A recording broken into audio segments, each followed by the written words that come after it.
زوجہ سے کے ہاتھ کے ذریعے انسان ڈسچارج ہو سکتا ہے. حیا کے خلاف مسئلہ ہے, لیکن یہ بہت پوچھتے ہیں لوگ, کچھ مسائل بولتے ہوئے مجھے خود ایک دماغ پہ بوجھ ہوتا ہے. تو زوجہ کے ساتھ تو یہ جائز ہے.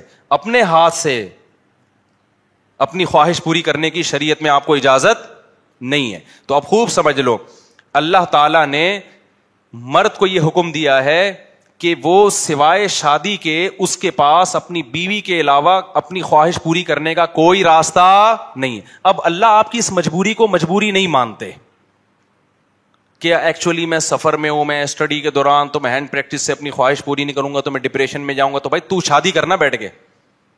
اگر آپ یہ کہتے ہو کہ مجھے رشتہ نہیں مل رہا تو اپنا معیار گراؤ.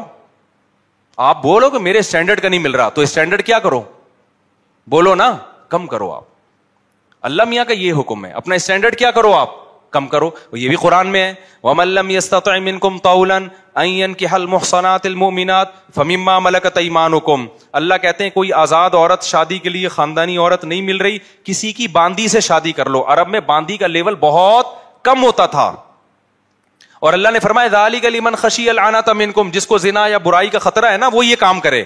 تو کیا مطلب, اللہ کیا حکم دے رہے ہیں, اپنا اسٹینڈرڈ کیا کرو, بولو نا, گرا دو. اور یہ اللہ نے مرد میں خواہش نفس مسلط اس لیے کی ہے کہ نہ چاہتے ہوئے بھی شادی کرے. یہ اس لیے نہیں کی ہے کہ ہاتھ سے فارغ ہو کر اپنے آپ کو ٹھنڈا کر لے اور شادی 10 سال کے لیے مؤخر کر لے. یہ تو مسلط کی گئی ہے, کیونکہ شادی کو اسلام نے آپ پہ نہیں چھوڑا, فطرت نے آپ پہ نہیں چھوڑا. ہم اور آپ پہ چھوڑا ہوتا تو ہم 50 سال کے ہو کے بھی نہیں کر رہے ہوتے. جو کام انسانیت کی بقا کے لیے ضروری تھا نا, اللہ نے وہ ہمارے مشورے پہ نہیں, اللہ